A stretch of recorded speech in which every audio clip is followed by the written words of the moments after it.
একটা বোন লিখছে তার ভাইকে নিয়ে। আসেন আমরা শুনি। ছবির ছেলেটা আমার ভাই, আমাদের দুই বোনের একমাত্র আদরের ভাই। আমরা ওকে কি পরিমাণ ভালোবাসি এটা হয়তো কখনো আর তাকে বলাই হবে না, সুযোগ করি। যেদিন প্রথম আম্মু তাকে আনে বাসায়, এসেই সে আমাদের দুই বোনের গায়ে সসম্মানে হিসু করে ভালোবাসার জানান দেয়। আমাদের ছোট্ট বাবুটাকে আমরা টুনা ডাকতাম, ভালোবাসার ডাক আর কি। ছোট্ট টুনা বড় হয়ে বড় টুনা হইল, কিন্তু টুনাই রয়ে গেল, আমাদের কাছে সৈকত হতে পারল না। কি রাগ তার! আমাকে বন্ধুদের সামনে টুনা ডাকবে না তো সেবন্তী আপু? 11ই সেপ্টেম্বরে তার 20 বছর হওয়ার কথা ছিল। জন্মদিনের কয়েকদিন আগে থেকেই গান গাওয়া শুরু করত। সেবন্তী আপু, কি কেক বানাবা তুমি? কত হাসি খুশি ছিলাম আমরা, এখন বুকে খালি হাহাকার।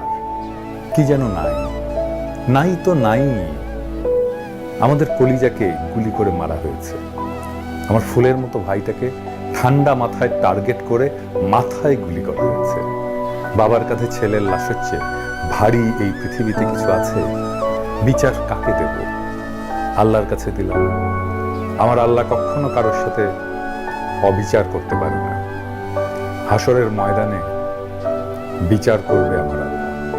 আমি জানি না আমরা আর কখনো মন খুলে হাসতে পারবো কিনা, ওর পছন্দের কিছু খাইতে পারবো কিনা, কখনো সত্যিকারের ভালো থাকবো কিনা, কিচ্ছু জানি না। শুধু জানি আমার ছোট্ট ভাইটা নির্দোষ। সে ছোট্ট একটা বাচ্চা ছেলে যে বীরের মতো বন্ধুকে বাঁচাতে গিয়েছিল। কারণ এটাই তার পারিবারিক শিক্ষা, যে কাউকে বিপদে দেখলে সাহায্য করতে হয়। কখনো আর ভাইকে দেখতে পারবো না, জড়িয়ে ধরতে পারবো না, গালে কপালে জোর করে চুমু দিতে পারবো না, আর কখনো বলতে পারবো না টুনা কয়েল ধরে দে, টুনা পানি দে। আমার ভাই শহীদ। শুক্রবার দিন দুপুর 3:37 আমার ভাইয়ের মাথায় গুলি করা হয়েছে। মুসলমানদের জন্য শুক্রবারের মৃত্যু হচ্ছে স্বপ্ন, আর তার উপরে মহররম মাস। জান্নাতে সবুজ পাখি হয়ে ঘুরে বেড়াচ্ছে আমার ছোট্ট বাচ্চাটা। আমরাও অপেক্ষায় আছি কবে পাখির সাথে দেখা হবে। বিশেষ দ্রষ্টব্য সবাইকে জানাতে চাই, আমার ভাই শহীদ, ও নিষ্পাপ। সবাইকে জানাতে চাই সে কখনো কারো ক্ষতি করেনি। মোহাম্মদপুর স্কুলের ছাত্র, কি নিষ্পাপ ছেলেটা।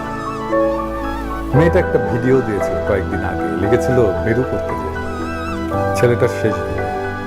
এমন হাজারো গল্প আসবে আমরা জানি।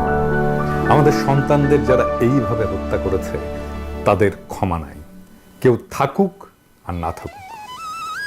আমি একা ধারায় ওদের জান কালা কালা করে দেব, এটা দেশবাসীর কাছে আমার শপথ। শেখ হাসিনার এই বর্বর শাসনের অবসানের আগে আমরাও জিরাবো না। ইনকিলাব জিন্দাবাদ।